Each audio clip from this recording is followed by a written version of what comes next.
Welcome to the Simple Sophisticate podcast, where intelligent living is paired with signature style. I'm your host, Shannon Ables, and whether you're listening on your commute, exercising, working in the garden, or sitting down with a hot cup of tea or a cafe au lait, thank you for tuning in. Let's get started.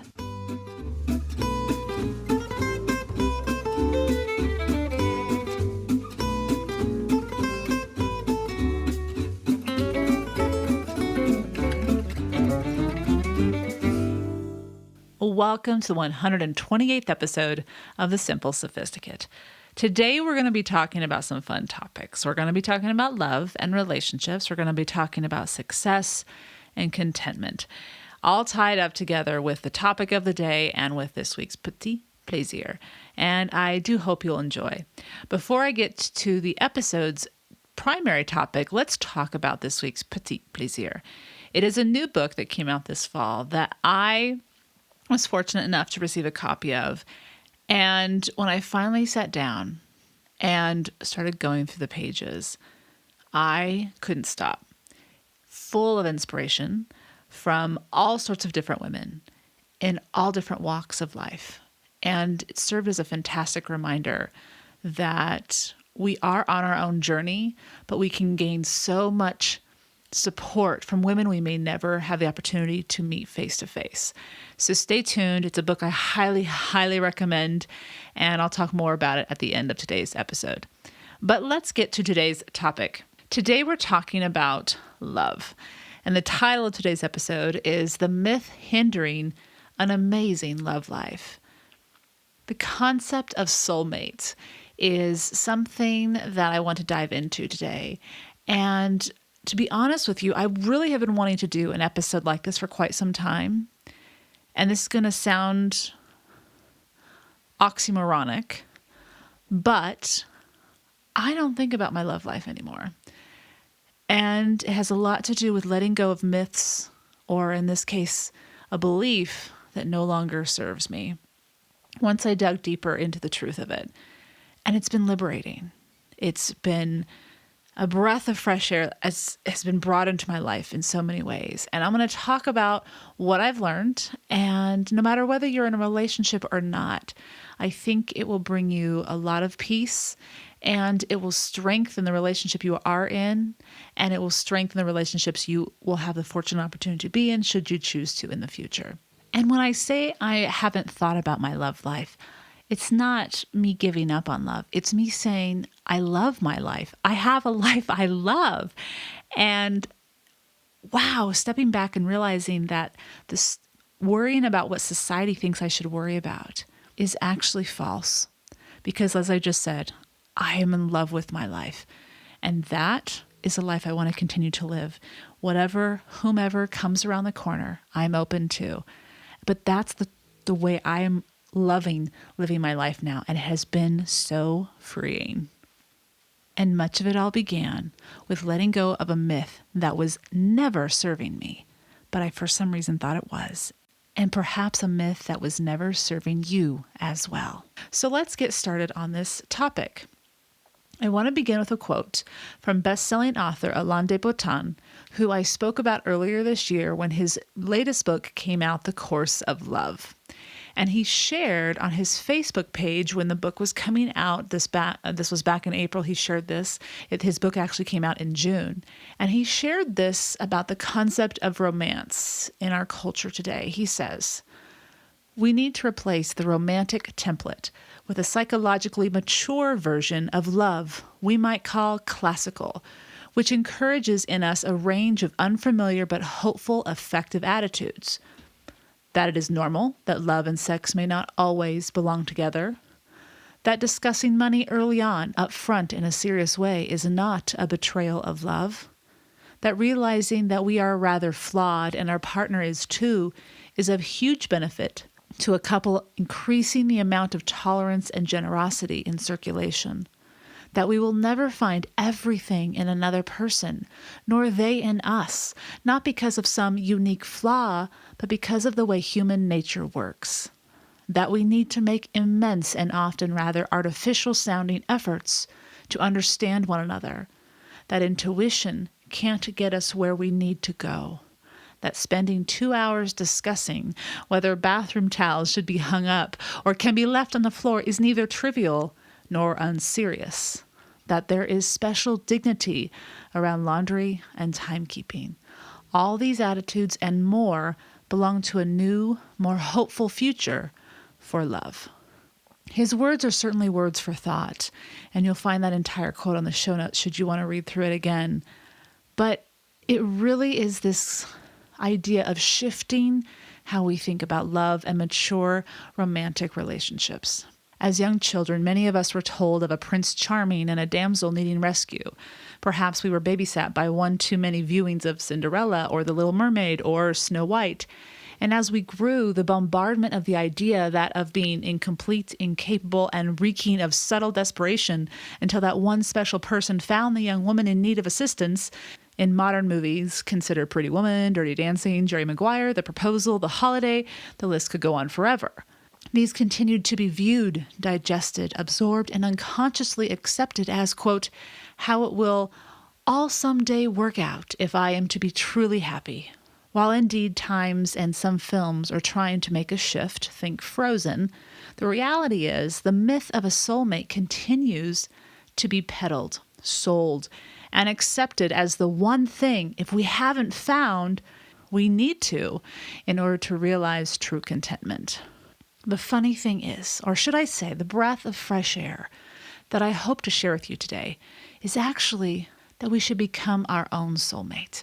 And what I mean by this is what I'm going to explain in a moment. Believe it or not, I am absolutely a romantic. We discussed this back at the beginning of 2015 on a previous episode of the podcast, and I'll share a link to that one on the show notes. But there are some things, as I have discussed before in a previous post, that must be de-romanticized. The soulmate myth is one of them. And it is the primary reason your love life and your life in general has been hobbled. And mine's right up there with it. Even if you think your love life is flourishing and you believe you've found your soulmate, believe it or not, this relationship that you adore and treasure can be strengthened even more by letting go of this cultural marketing myth. Earlier this year, best-selling writer Alain de Botton published The Course of Love, which was a novel. As I mentioned at the top of today's episode, I read it and reviewed it and shared my thoughts on it on a previous podcast that aired in June. I'll share a link to that on today's show notes. The gift of the novel is that it walks readers through the reality of two imperfect people, not unlike many of us who are searching and learning as we love about ourselves, about our lover, about life, etc. And as it walks through years of a relationship, it reveals more of the truths that movie producers don't want us to consider, the boring but necessary parts. For example, recognizing that love is a skill, not just an enthusiasm, as Botton points out in his novel.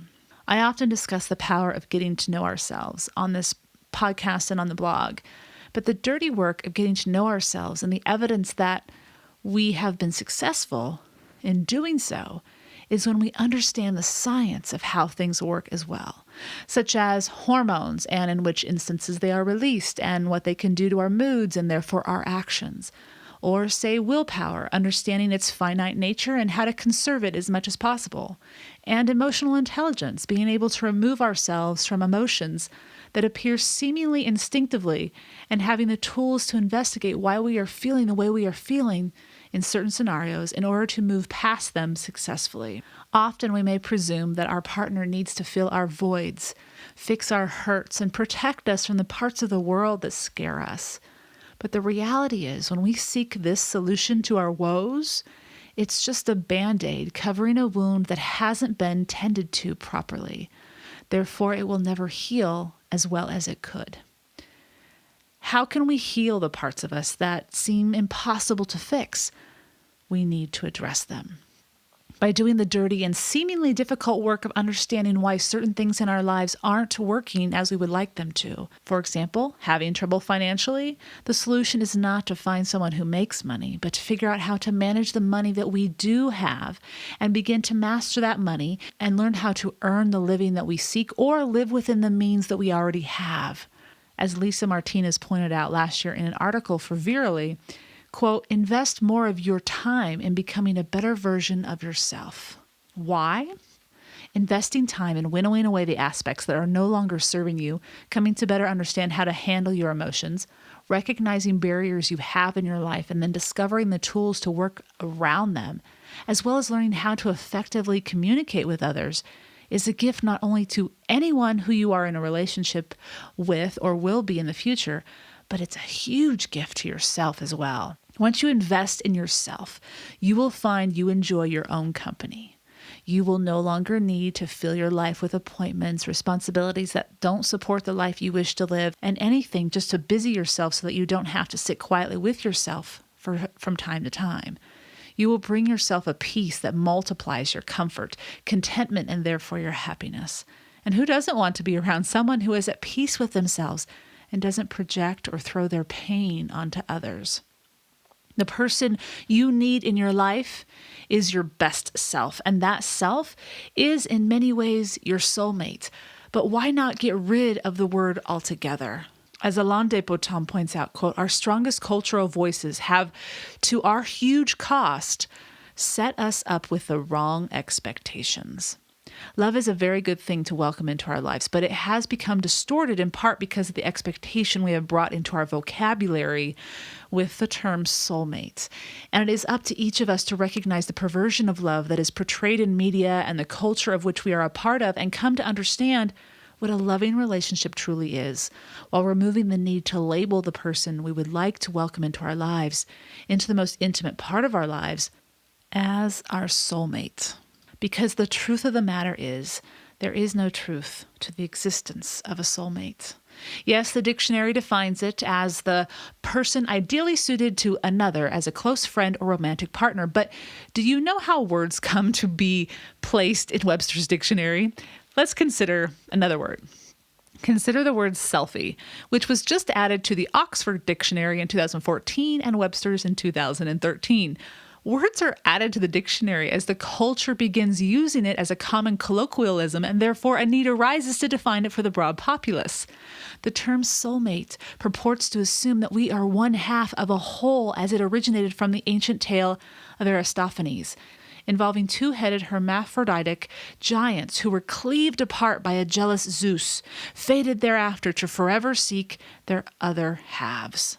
But here's the part where we need to pause, take a deep breath, and think rationally.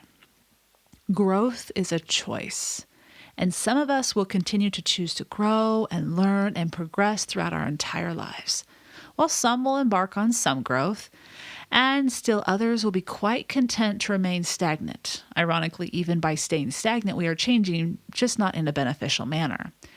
The soulmate theory is fallacious because it presumes we are fixed entities, never changing and always remaining the same. And as well, the other half that we seek will be stagnant too, never having changed since being born. As discussed in Psychology Today, growing apart in marriages is a common reason for a union's dissolution. Humans are, just as the world is, forever changing, learning new information about themselves and the world, and choosing different ways to move forward through life. It doesn't mean that a relationship cannot endure. It just means there needs to be an awareness of this life truth that is crucial. And to return to Alain Botton's words, to understand that love is a skill. The story of a relationship when the two individuals meet, connect, and seem to speak the same language is only the first chapter. The rest of the story is a conscious choice to invest, learn, listen, communicate, to express kindness and recognize within ourselves the truth behind what we feel when something new arises. Interestingly enough, I read last weekend in the Wall Street Journal, in their personal journal section, a study was revealed that happier relationships, romantic relationships, involve more kindness, which makes complete common sense. But the more thoughtful you are to help out each other in the simplest of ways, those relationships over the course of time were happier and healthier. So it's a choice. It's a skill. It's being aware of what your partner needs and being clear about what you need and communicating that to your partner. The term soulmate limits us. That's really what today's topic's about. It's not, you can say the word soulmate, but if you think about its origins, hopefully that'll give you pause. Why limit ourselves? Why confine ourselves and keep our feet in cement, deterring a relationship from truly flourishing? Yes, it requires that the two involved be present, attentive, and brave. But much like choosing to make the most out of our one and only life and reach our fullest potential, the path to a relationship's fullest potential is one with two people who are aware of the truth and open to learning, listening, and finding strength to do what is best for both themselves and the person they are in a relationship with. So the word soulmates, let it go and liberate yourself, whether you are in a relationship or not, seeking a relationship or not, because when you do, you open the door to, yes, more responsibility on your part. But as they say, albeit this is a saying that you maybe heard, but in reverse, when you take on the great responsibilities, you give yourself so much more power in living the life that will bring you true contentment. I'll provide a link to all of the previous episodes that I mentioned, the book and the articles that I've mentioned as well, so you can kind of go back and pore over them if this is a topic that interests you. I hope you've enjoyed it. Today's show notes can be found on the blog, thesimplyluxuriouslife.com/podcast 128. And just a note to let you know, if you are just simply going to the home page of the blog, maybe it's on Monday morning and you're used to seeing that particular post at the very top. With the new layout, remember the podcast episodes and therefore the show notes are always going to be in that box right below the most recent post. So it will never be the most recent post. It'll always just stay right there in the Simply Luxurious Life box. And that's just below the large image at the top below the header. And it'll say current episode. And then that link will take you to the show notes. Every single Monday, that will be replaced with the newest episode. And then you can go to the podcast page and look at all the episodes in reverse chronological order. So the most recent will be at the top and so on and so forth. I love how they've designed the podcast page. It makes it so much easier to find what you're looking for and click through and listen right there on the blog or on your mobile device. So anyway, the show notes, if you want to go directly to that page though, with today's show notes, thesimplyluxuriouslife.com/podcast 128. And speaking of true contentment, today's Petit Plaisir talks about success and how to find that moment of knowing you have reached the goal that you've set out. We're going to talk about the book that does all of this and so much more in just a few moments. Stay tuned. I'll see you in just a few.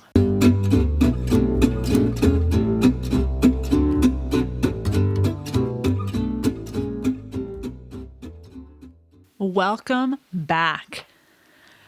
I am so excited to share with you the book that is today's Petit Plaisir. The book is titled In the Company of Women, Inspiration and Advice from Over 100 Makers, Artists, and Entrepreneurs. And it's by Grace Bonney. It's her second book. She is the founder, you probably recognize her name, the founder of the decor blog, Design Sponge, that you can still visit. And it came out in early October of this year. And I'm holding the copy of my book in my hands right here. There's so much I want to share with you. This is a great resource and book of inspiration for you, or coming up with the holidays, someone you know who is traveling down maybe a different path than what the masses are traveling. And you want to give her or him a boost to say, hey, look at all these women. Look at what they're doing. They're doing it their own way and it's working. But it wasn't always a simple path. but it was something they believed in. Grace has interviewed, as it says, 100 women, but all these women are from all sorts of different backgrounds and have pursued so many different careers. As she says, some are artists, some are actors, some are museum curators, some are writers. The gamut is vast. And what I found, I was sitting down one night a couple weeks ago, and I just needed a book to relax and read. And normally that's a book of fiction. But this one really was exactly what I wanted to read and needed to read.